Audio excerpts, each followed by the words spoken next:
తల్లిదండ్రులు తోడుగా ఉండేటప్పుడు భార్య తోడుగా లేదు. ఎందుకని? అంత పెళ్లి చేసుకునే వయసు కాదు కనుక.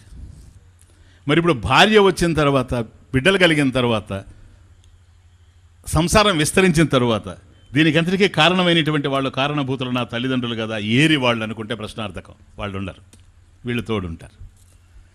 కనుక జీవితం ఒంటరిగా నడుస్తూ ఉండినా, తోడు లేకుంటే జీవితం నడిచే అవకాశం లేదు. కనుక తోడైతే ఉంటారు, కానీ అన్ని కాలాల్లో ఒకే విధమైనటువంటి వ్యక్తులు తోడుగా ఉంటారని చెప్పలేం.